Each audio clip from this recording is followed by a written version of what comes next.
So, hello and welcome to the Christmas plotting party. My name is Susan Graul and I'm very happy to have you here. And I'm also very happy to have a special guest at the door. And his name is Jacob Krueger. He's from New York. And let's get him into the door. Ding dong. Jacob, hello. Hello, Susan. Thank you for inviting me to be a part of this. Yeah, I'm really excited to have you here because Jacob is my favorite go-to screenwriting teacher.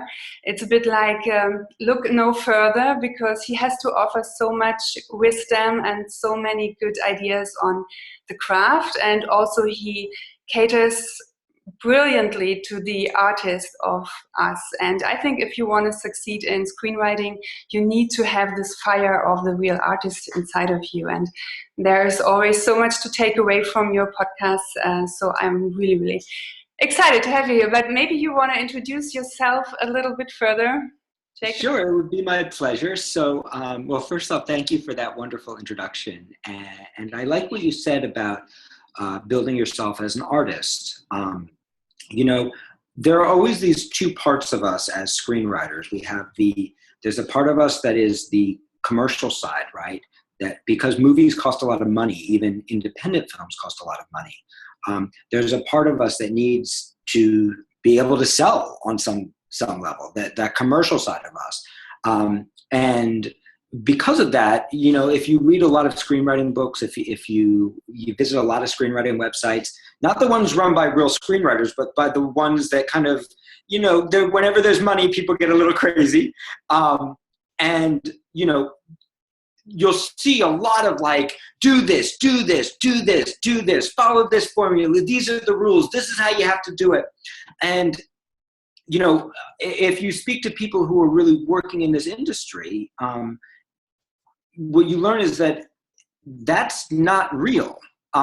It's real if you are a usually successful screenwriter, right? You've made someone a couple $100 million on your last movie, and you're able to hit your marks and follow the formula. Yeah, you can build a career like that. Okay. But when we're, you know, if you're an emerging writer, if you're a beginning writer, if you're on your second or third script and you're early in your career, it's not just about the business.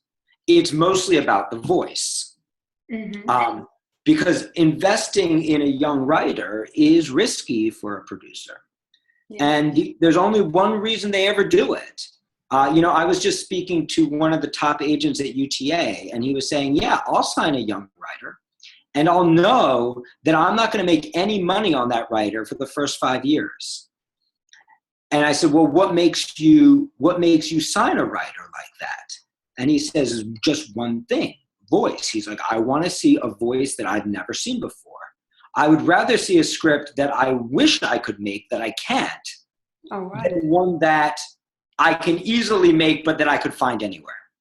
And so by way of introduction, you know, I run a screenwriting school here in New York City. I started as a producer. I worked as a screenwriter for many years. You know, what we try to teach here is the fusion of art and craft with writing. Yeah, right? That's what I mean. If you want to be a writer, you got to build your art. You have to have a voice. You have to have something unique that makes it worth taking a chance on you, that incites someone's passion and makes them care enough that they're willing to put their money into this project that's going to attract, you know, great actors and great directors and all these wonderful people that you want to be working with. And then you have to have craft. You have to have the physical skill to deliver that on a professional level so that you can be taken seriously. And what we try to talk about here is how it's not enough if you're a new writer to write as well as the professionals. You have to write better than the professionals, because you're the new kid on the block. You're the person who needs to prove themselves. Yeah. So I run a school here in New York. You can visit my website, writeyourscreenplay.com, if you want to read about us or my podcast or my credits or any of that kind of stuff. Excellent, thank you. I think it actually ties into one of the questions that one of our Christmas plotters has already. I'm going to read it to you now.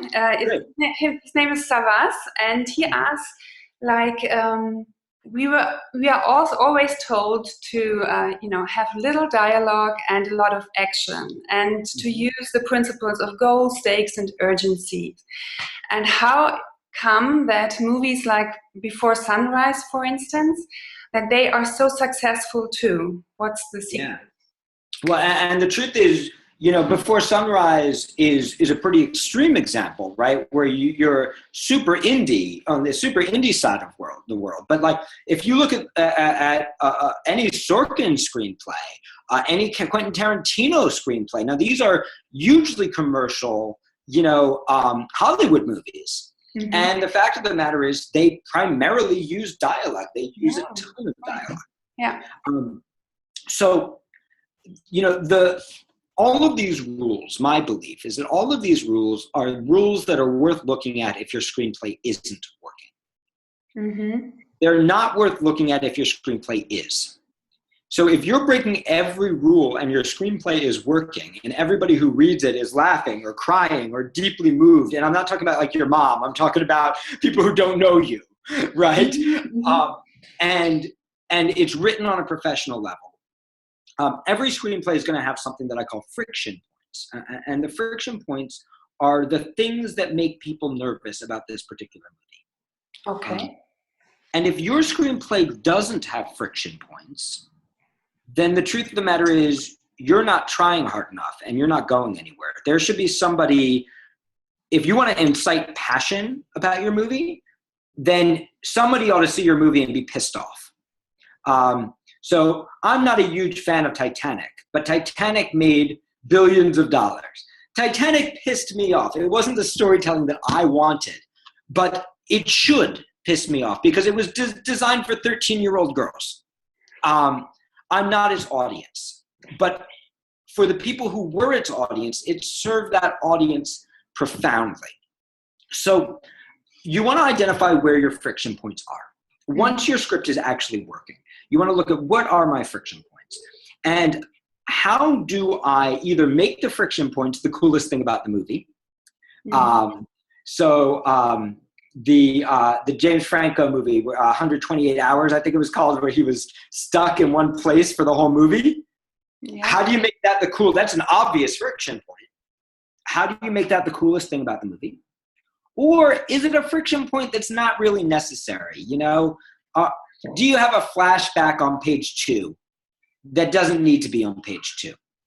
Where, are you basically showing up for work in your finest suit, or are you showing up in your pajamas? And so the way I like to think about it is the rules only exist to serve the story. There are certain prejudices that people have, and these prejudices change in, in the 80s, the montage was the most popular thing. Everyone was like, montage! Now people are like, montage. Mm-hmm. So these things change. So what I'd like to say is that the goal of everything you're doing is just to serve a very simple idea, which is to tell the story that you want to see on screen in the way that you want to see it. And you have to trust yourself as your first audience.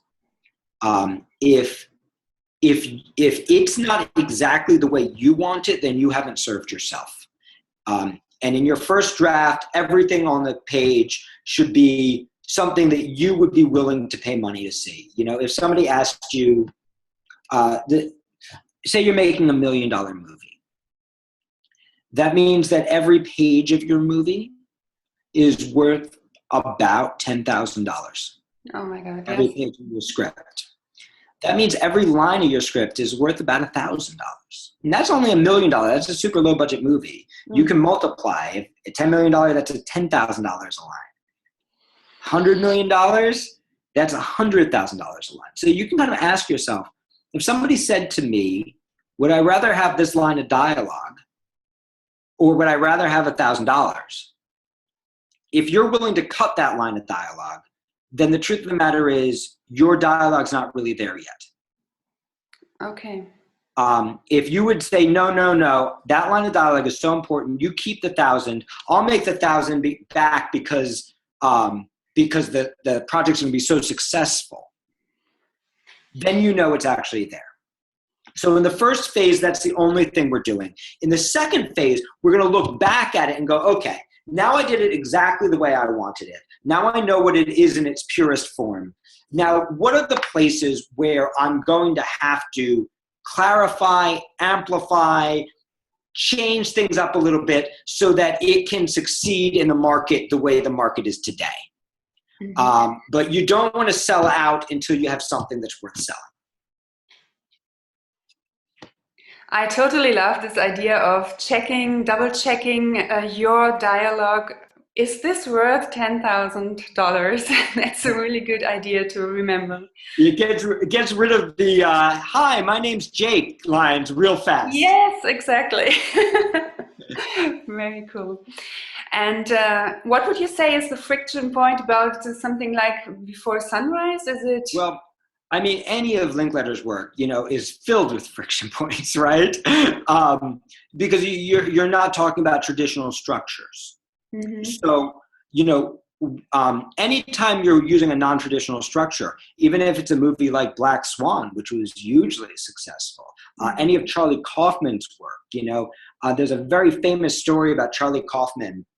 He's just finished, he was hired to write adaptation, and he's just finished the draft. And the famous story is Charlie Kaufman showing up to the producer and saying, I know you have to fire me, but this is what I wrote.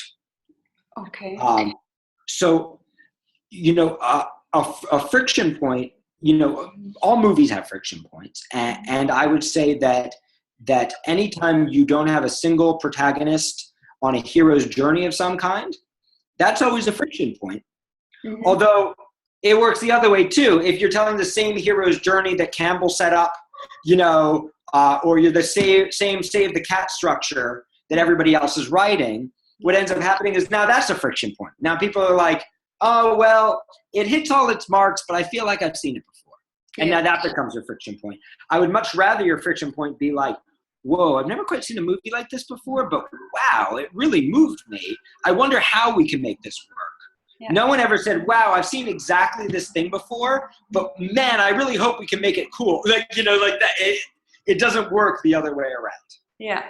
I think exactly these formulas, they work after the story is written. But when you set out to write your idea, to write your screenplay, it doesn't help you very much. And you really have to go to this idea and to the core and what does it want to tell me and what do I want to tell with it, right? Yes, and I think it's about trusting your characters. Now, I do want to say one thing about dialogue, which is if you're writing dialogue without strong action, you are writing your screenplay with your hands tied behind your back.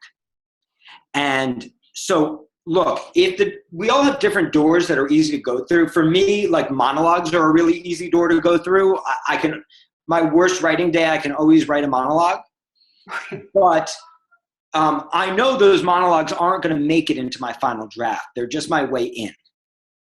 And so what I would think about is, if you're Sorkin and you're using your dialogue as action, if you're David Mamet, if you're Diablo Cody, if you're that kind of writer, if you read these scripts, it's not that it's just dialogue.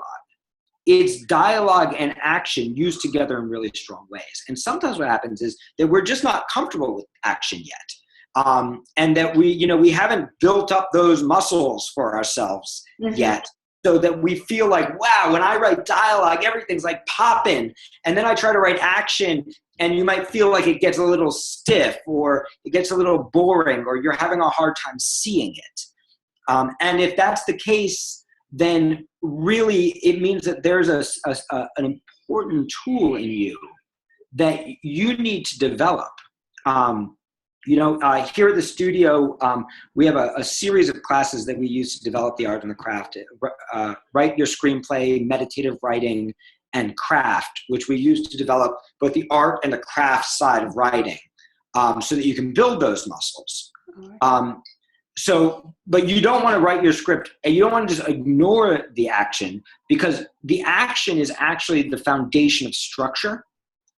And so if you're only writing dialogue and you're not writing action, you're probably not thinking filmically. Your movie's probably moving too slow. You're probably not taking your characters as far as you want them to go. And for a producer, it's going to be harder for them to visualize the movie. And because it's harder for them to visualize it, it's going to be harder to get them to put their money in because they're not going to know if it's going to work. So, you know, I feel like you go through whatever door is open, but in the meantime, you want to be building those other skills. You want to be the person who can write great dialogue and great action and use those two things together. Yeah. Yeah, and exactly. Sometimes this, you know, what you call getting through the door that's open. It's to get clear in your head what you're doing there, and then, you know, you in the second draft or third draft you try to mix it with the action more. So I think that's good. Yes, and for other writers, the dialogue is the hard part. Yeah. You know, if those writers honestly have it a little bit easier, because out of the action, they can write really great structure, and then finding your way to the dialogue becomes a little bit easier if you're already really strong in that way. But there are a lot of writers who struggle with dialogue, you know, and the good news is that that's also something that can be developed. Dialogue is also just a skill, and it actually uses the same skill set that great action comes from. It's just using it in a different way. Okay. Well, thank you. Another question. You just mentioned the producer and to get him to buy into your script. So Heiko asked, how do you make a producer read your first script? How do you? Oh man, how do you make a producer read anything is really the question. Okay. Producers don't like to read. That's just the truth. There are some producers who like to read, and the truth is those producers end up becoming the top producers because they read everything. Okay. And they see more scripts than everybody else, and therefore they see more good scripts, and therefore they make more good scripts. So, you know, I was just speaking to someone who was a former director of development for Scott Rudin. And, you know, he was talking about, like, at Scott Rudin's company, if you didn't read, if you hadn't read everything, you were dead. And that's one of the ways that Scott Rudin has been able to survive for this long, you know, to be at the very top for that long as he reads everything. But most producers don't. And the reason for that is producers are salespeople. They're very talented salespeople. But their job is basically to get people to give money and do things that they don't want to do. And that's what a producer does. Yes, you know, I know you think that you shouldn't give $1 million to this production, but you should. Yes, I know, famous actor, that you wanted to do this project, but you should do this one. Producers are salespeople, and you need incredible salespeople. But the thing that motivates the average salesperson is something very different. Salespeople they're motivated by the instant gain, right? By the quick, you do something, you get the reward, you go on to the next thing. And that's a very different mentality than sitting down and reading a script. Mm-hmm. Plus, everything else that a producer does is lucrative. So you get on the phone, you bring in money for your project, you made money. You get on the phone, you hire a director, you can move your project forward. Reading is not lucrative unless you find a great script. So it's very difficult. What ends up happening is it gets pushed to the very end of the day. Okay. The producer is exhausted. They take the script home, and then they don't have time to read it. And so one of the things that you just have to get comfortable with as a young writer is, you know, eventually you're going to have a huge agent to yell at the producer for not reading. But right now you don't. And so what you need to get comfortable with as a young writer is playing the long game. Is, you know, you want to check in to make sure they received it. Check in, you know, after a month, check in after the second month, check in after the third month. Not like, have you read it yet? Understand that these people have thousands of scripts that they need to read. Develop a strong relationship with the assistant. The assistant is your friend. The assistant controls everything. So be a friend. Don't do anything weird. Don't, mail them a giant gift. Don't, just be a nice person. When you talk to the assistant, ask their name. When you call the next time, mention their name. Ask them how their weekend was. Don't waste their time. They're very busy, but talk to them like a real person. If you know that they're into football, talk to them about the game last week. Build that connection. Let them be your friend. That is the number one thing you can do to help yourself. The second side of that is you better make damn sure your script is ready to go. So many writers that I've worked with, have come to me after making this mistake where, they bump into the perfect producer on the elevator somewhere. And the producer's like, sure, send me the script. And they send the script and it's not good yet. Yes. Or it's good, but it's not at a professional level yet. And that is truly like showing up to the job interview, not even in your pajamas. It's like showing up naked. You have no shot. They're not going to read it and go, well, let's give them the benefit of the doubt. You're basically saying, I'm a brand new person. You've never, ever met me before. I have this thing that I want you to put years of your life into and millions or maybe even hundreds of millions of your money into. But I didn't quite get it to a point where it was perfect before I sent it to you. Ouch. That's crazy, right? Yes. So most importantly, you want to make sure your first page is the best page in your script. Because they're actually making a decision about whether they're going to actually read it or not from that first page. Mm-hmm. And even the coverage reader who reads your script, who's reading your script, is making a decision whether they're going to skim or not by the end of that first page. By the end of page 10, your producer better be able to pitch the project to themselves as a project they'd like to make. Now, that doesn't mean that they're pitching it right. It just means that by page 10, they're like, oh, I get what this is. This is cool. Okay, yeah. Because if they're not to, oh, I get what this is cool by page 10, the chances are they're not making it to page 11.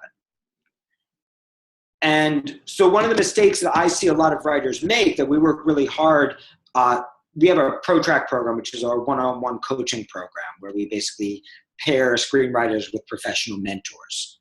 And this is something that those mentors work really hard on. We've had great success because of it, I think, is a lot of writers make the mistake of using the first 10 pages to set up the movie. Mm-hmm. And what ends up happening is by the time you're done setting up, they've stopped reading. So all your stuff, the good stuff is all later. And so we work really hard to help our writers front load their movie with amazing stuff. That any exposition is happening in the context of a scene that is totally compelling. And the truth is that we're trying to keep as much boring stuff out of the movie as possible, but particularly out of those first 10 pages. We want to make sure the formatting is perfect. If you're not sure if it's perfect, it's very inexpensive to hire a professional copy editor. And I'm not talking about, it has to be someone who's really familiar with screenwriting. We have Linda Roberts here at the studio, but there are other people who do this as well. You want someone who has years of experience in screenwriting because formatting is part of the language of the piece. It's part of the creative experience. Mm-hmm. But if your grammar is wrong, it's a really easy way for a person to be like, nah. And then the last thing, I could probably go on for another hour about this, but the last thing that I'm going to talk about is keep your script short. If your script is 120 pages, it's not getting read. Not because there aren't great 120-page scripts, but because your agent isn't powerful enough to get it read. Because it's the end of the day, it's 8 o'clock, you're going home, you're picking a script up to take with you, you're always going to pick the thin one. So as a young writer, you've got to be somewhere between 95 and 105 pages. You don't get 120 pages as a young writer. It just doesn't exist. All right. From your experience, how many screenplays does a young writer need to write before he gets to this point where he has a good one? Well, I wish I could tell you. You know, I've had screenwriters whose first script, a student named Nadia Tabara, who's now teaching, she started a film school in Lebanon, but she started as a student with me. Her first script, she had never written anything before. She took my screenwriting 101 class, and the truth of the matter is she wrote a producible script. It was great. Mm-hmm. There are other writers that it might take them 5 years to write a marketable script. Mm-hmm. It really depends on who you are. It depends on how much time you have. But the other thing is it depends on factors beyond your control. So, you know, I can tell you, I was fortunate enough. I had a very nice career as a writer. You know, I was lucky enough to win some awards. You know, I had a nice run as a screenwriter. My first script is terrible. It's a bad script, and it's the kind of script that if you read it, you wouldn't necessarily say, "Oh, wow, this guy's really got it." You'd say, "I don't know exactly what this is." It took me time to learn this. I was blessed with some really great mentors who helped me develop as a writer and kicked my butt when I needed my butt kicked. And so, you know, but even now I'll tell you, like, sometimes you write a script, you write it in a weekend and it's brilliant. And other times I have screenplays that I've been working on for 5 years that aren't good yet. And so there are a lot of factors outside of your control. But if I want to speak on average, I would say you need to be thinking about building a library of scripts, not selling one script. And there's a really strong reason for that, which is what we're really trying to build here are careers. And, you know, we don't want to write one movie and then go back to being a barista. We want to build a career, a sustained career as writers. Mm-hmm. And that's not just about having a gift. That's about having control of your gift. And that takes time to develop, just like a basketball player needs to practice dribbling and shooting before they can do it naturally. You know, just like a violinist needs to practice and practice and practice and practice before they get to Carnegie Hall. Mm-hmm. You know, if you have success too young, what ends up happening, and you see this with a lot of writers, where they get that big sale, they wrote the thing, it came from their heart, it was beautiful, and they can't recreate the magic because they don't actually know what caused the magic. And, you know, early in your career, before you've sold something, you have a lot of time. You know, if it takes you 2 years, great, it takes you 2 years. You can take as much time as you want, and then suddenly you get hired for a project, and you have to turn it around in 12 weeks. And it's not even a movie that came from your heart. It's a movie that somebody else hired you to write. And you have the added pressure of a bunch of producers who all have opinions, or an actor who has opinions. And if you're not totally in control of your gift at that point, you're not going to make it, and you're going to lose that job. And you know, and it's, you don't want that window to close on you and have to open it all over again. So you want to develop a library of scripts. This will also help you when you finally get an agent. The worst thing that can happen to a writer, I mean, it's a high-class problem. Anytime you can sell a script, sell it. But one of the hardest things that can happen to a writer is to sell a script before they have a couple of other really good ones in their library.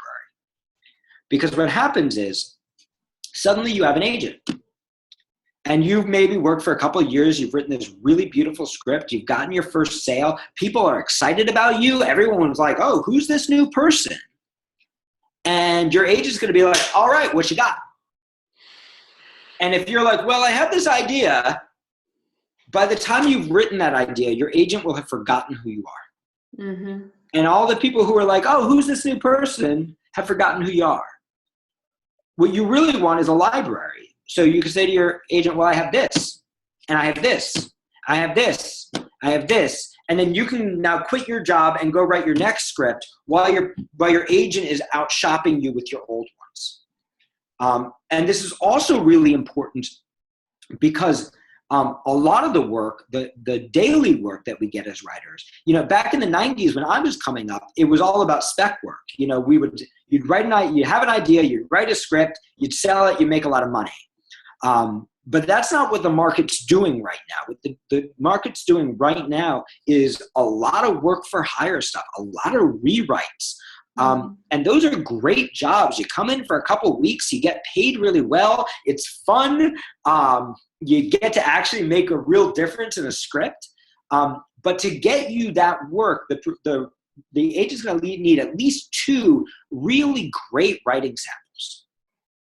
And so I think the real answer to the question is you need to write as many screenplays as it takes to have 2 writing samples that are both totally awesome, that work together to tell some kind of story. My recent podcast, which you can get for free on my website at writeyourscreenplay.com/blog, has all my podcasts, is about branding yourself. It doesn't mean that it has to be 2 romantic comedies, but you want to tell some kind of story about yourself with those 2 movies.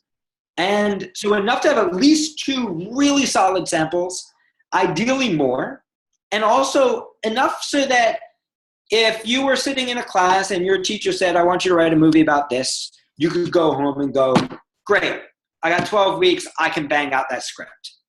And until you get to that point, the truth of the matter is you shouldn't be thinking about selling your script yet. You should be thinking about developing your craft. You should be thinking about you getting prepared so that when that big door opens for you, you're really ready to go through it. All right. Yeah. Well, I have the impression in America, it is really a lot about the full script. In Germany, there is more work done with 3-page exposés or short treatments, and they move around the industry or the TV stations, and after that, the people sit down and write the script. How is it in America with 1 to 3-page synopsis or treatments? It used to be in America that you could sell a script off of a treatment. And now somebody like me might be able to sell a script off of a treatment, but new writers forget it. There's no way. I did treatments for years. Actually, my first job, all I did was write treatments for years and years and years, and we'd sell them. But for me, that's my least favorite way. Because the problem with starting with a treatment is that now you've got 1,000 different people who all have ideas about what the finished product should be. And oftentimes there are things that sound great in a treatment that actually don't work at all in a screenplay. And there are things that are going to be beautiful in a screenplay that don't work at all in a treatment. So I like to think of a treatment as a sales document.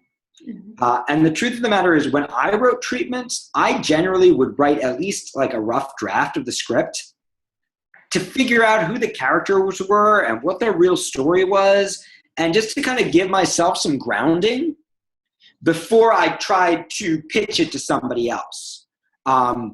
It was always very hard for me to pitch a script before I knew who the characters were. Before I knew how they talked and what kind of things they wanted and what they did. And so I wouldn't write a script like a script that I would submit to a producer, but I would play around with scenes. I would explore. I would write a little more treatment. I would be like, maybe there's a scene like this. I would come back and figure out how it fit.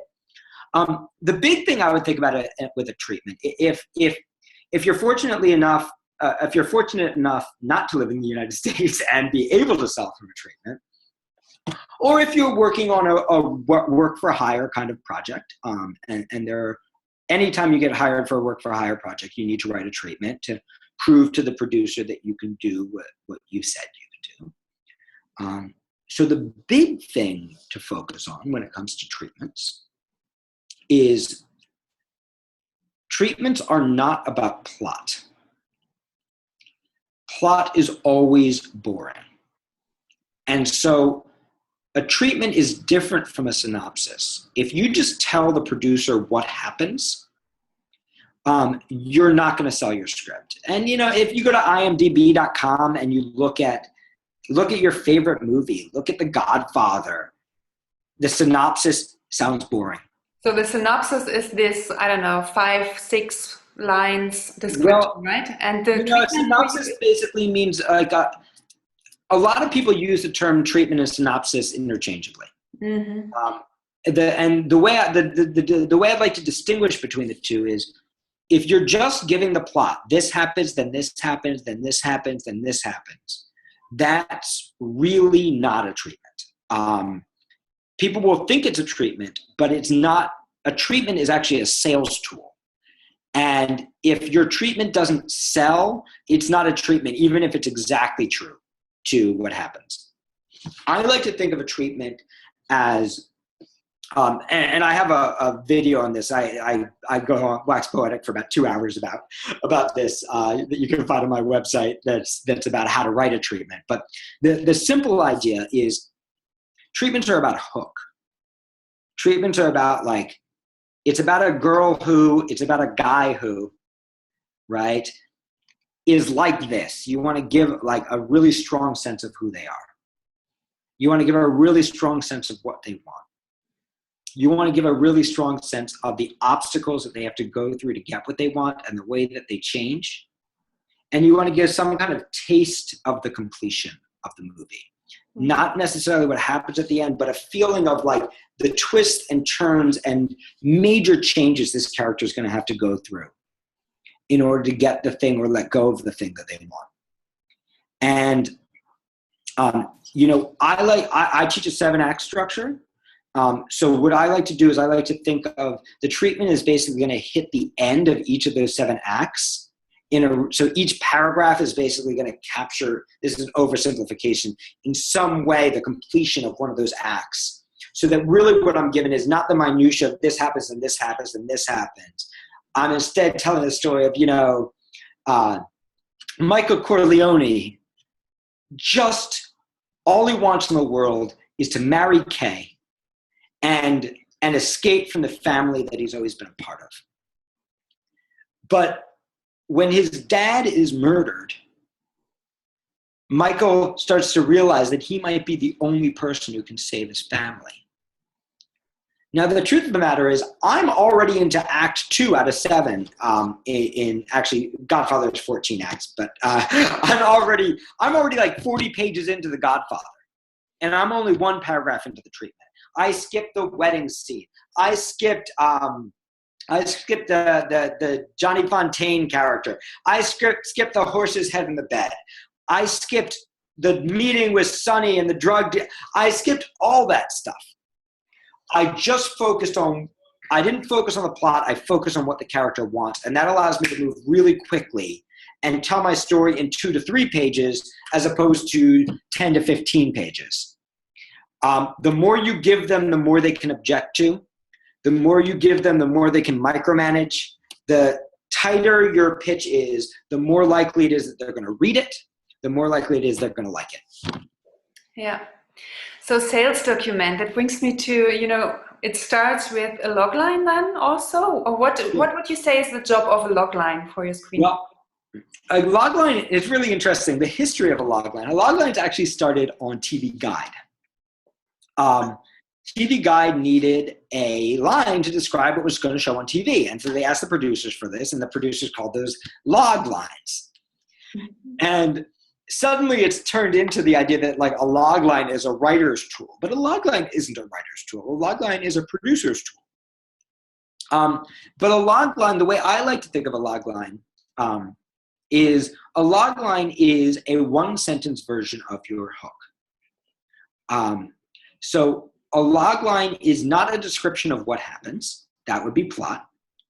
A log line is, and they all take different forms, but, you know, a guy who just wants to live a normal life finds himself pulled back into his mobster family and ultimately has to choose between the woman he loves and a family he needs to protect. That's a log line. In other words, it's giving you Michael's big journey. I could pitch The Godfather from Vito's point of view too in a log line. I could say, Vito Corleone has worked his whole life trying to keep his son out of the family. He imagines Senator Corleone, Governor Corleone, right? He's worked his whole life. He's built a life in crime, trying to create something better for his family, only to see his son sucked back in to the madness that he created, right? Now you can see if you change the logline, you actually change the movie, right? That's just one element of The Godfather. The Godfather is really Michael's story. But if I give that logline, it actually will give me an entire rewrite of my story. I'll realize, oh, I got to focus on Vito. And you can actually see that's kind of the inception of The Godfather Part 2. So in this way, it's a bit of a writing tool for the writer too, isn't it? If you change it around a bit, you can write different movies. That's right. So there are two different things the logline is used for. The first is it's used to sell. And I think that write the logline that's going to sell your movie after you finish your first draft. You don't have to worry so much. Whatever brought you in to write this movie, writing a movie is a crazy act. It takes a tremendous amount of time, tremendous amount of tears. It's harder than anything else I know how to do. And so I think you can trust that if there's something that made you want to write the movie, that's a profound thing, and that there will be other people who want to see that movie. So I think a lot of people try to start with the perfect idea. And my experience is you never get that perfect idea. Every idea you have will fall short, fall short, fall short. So instead of trying to start by finding the perfect idea, I like to start by finding the character whose story I want to tell, pushing that character to the extreme that I can push them, trying to get them to change in a way that even I didn't think was possible. Then I will start to figure out how to talk about the movie once I have a draft. And at that point, I will use my logline to hook myself. I'm not thinking about the sale. I'm thinking about what's the way of saying this really succinctly that captures the most important elements of this story. And then once I've got that, then I'll either do a rewrite of the script or I'll amplify around those elements to make sure that my movie actually delivers more than that logline promises. So there's a version of the logline I do for myself, and then later there's a version of the logline that I'm going to do for a producer. And that's really just saying, like, all I care about with this logline is that it opens the door. You know, like sometimes you see those emails and they're like, you know, get everything free. And you're like, this can't be true. But you click on it. You don't really want to do that. You don't want to bait your producer. You want to go, everything free, and they click on it and they go, oh my God, it's better than everything free. So that begins with delivering for yourself and then figuring out what's the way to talk about it that turns it into click candy for your producer. Click candy. You know, candy reminds me of Christmas again. Thank you so much for all these nuggets of wisdom. I think it's a real treat for screenwriters today. You're so welcome. Yes, but I asked Jacob also to bring a little Christmas-related story to our party. So I am curious what you want to share. Well, I'll tell you a true story about myself, and I'll try to bring it back to screenwriting for you guys. So I grew up Jewish. And when I was 7 years old, my dad remarried a Christian woman. And so my sister and I got to celebrate Christmas for the very first time. And we were little Jewish kids, so we didn't believe in Santa, but we did believe in presents. And we desperately wanted to believe in Santa. And I remember my sister and I staying up all night. I was 7, my sister was 5, and we were staying up all night waiting for Santa that we knew did not exist to deliver presents that we had never, ever seen. And I remember tiptoeing down the stairs at like 4 a.m. with my little sister, and there are all these presents. And at that moment, even though we knew there wasn't a Santa Claus, we also believed that Santa Claus existed. And on a writing level, I'd like to say that that's kind of our job as writers, is that our job is to want to believe so much in these characters that don't actually exist, that we actually bring them to life and allow an audience to want to believe in them too, to cry about them, to have their heart race for them, to cheer for them, to root for them, to get angry at them, to be disappointed in them, to be hopeful for them, that this is our job. And this is a job about gifts. And it's about the gifts that you give yourself as a writer.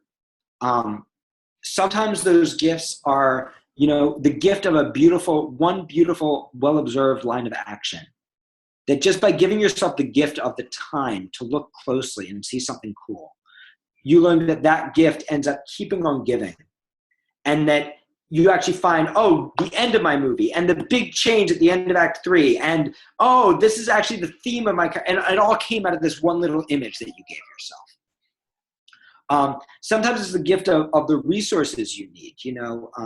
I see so many writers cheap out on themselves, and they've put a year of their life or more into this script, so much of their blood, sweat, and tears, and then they hire some coverage reader for $150 to give them feedback. And it's like, that's crazy. That's totally crazy. You're letting somebody who's never done this, So sometimes it's about giving yourself the gift of the resources that you need, whether that resource is just more time to write, whether that resource is a special desk in your apartment that you only use for writing, whether that resource, what we try to do here at the studio, with online classes or in-person classes or ProTrack one-on-one. Sometimes it's about just the gift of the mentorship that you need from somebody who really knows more than you do. And sometimes it's just the gift of believing in yourself. Sometimes it's just the gift of saying, I know that what I'm trying to do is impossible, but I also know that people do this every single day. That people break into this industry every single day. People write scripts every single day. People sell scripts every single day. And even though it's supposed to be impossible, I'm going to give myself the gift of believing in myself and believing in the movie. And what that means to me is not always writing the script that you can sell, because the truth is nobody knows what can sell. But writing the script that matters so much to you that it will be a gift whether you sell it or not, that just having written it will have been a gift, will have helped you see something clearer about yourself or about the world, felt better about yourself and your life, and letting the sale being the icing on the cake, but letting the gift be the actual script. Yeah, I think that kind of leads back to the start of our talk, because you need to nurture this artist in yourself. Otherwise, you won't be happy and you won't be able to carry on, and you will waste a lot of time. If you're just there to make it somehow work and then it doesn't go anywhere, you will be just unhappy and just feel like you wasted so much time, right? That's so exactly. You need to enjoy the process. So yes, I see so many writers turn their art back into a business. And, most of these people who are already unhappy in their business, which is why they're looking into writing. And, what I would say is let your writing be your art and succeed on the basis of your art. And then later, if you watch the Facebook movie, right, you can always find time. If you've got great art, you can always find ways to monetize it. But giving yourself that gift means that you're going to have something valuable no matter what happens, or even if it takes a long time to really get where you want to go. Well, thank you very much. Let's hope for a lot of gifts and presents for Christmas. Yes. Well, we do have a gift happening at the studio right now. So in the spirit of the holidays, we're offering right now, we have 2 core classes, which is our Write Your Screenplay class and our Meditative Writing class. Our Write Your Screenplay class is a class with me. It's about structure. It's offered live online or in New York City. You could also watch it in video on demand format. And it includes a one-on-one consultation with one of our writing coaches. So you can get actual one-on-one feedback from a professional writer about your writing. And the meditative class is purely about the art of writing. It's about connecting to your character, stepping into your voice, not worrying at all about craft, but worrying only about how do you get inspiration every single time you sit down to write? How do you know that everything that you write is truthful? How do you find those images that you can't forget? How do you find those lines of dialogue that no one else could write? You know, how do you put yourself into your writing? And so what we're offering for the holidays is basically if you buy a class for yourself, you can give a class to anyone you'd like for only $100. And so it's a pretty amazing deal. It's only during December, or I guess you can give both classes to yourself if you'd like. the idea is you know, to give a gift to yourself and also get the opportunity to give something to somebody else as well. So if you're interested in that, you can go to my website, which is writeyourscreenplay.com. Yeah, I will put the link down in the video or post it in the Facebook group too. Thank you so much. You're very creative with your deals also, because I remember well, we don't usually do deals. It's really only, you know, our whole idea is we're trying to offer graduate school level education to people at affordable rates and, you know, without having to quit your job or end up with a mountain of debt. So, you know, our staff, like Steve Moulton, teaches for Columbia at their film school. Jerry Perzigian was a showrunner on Married with Children, The Golden Girls. You know, so we're allowing students to study with people who normally it would cost $60,000 a year to study with. Our classes are $350. And so we're really focused on making it accessible to everybody. You know, even our ProTrack program will cost a few $1,000s, but it's not going to cost you $60,000. And so the whole idea is basically to give people a grad school level education at a very, very affordable price.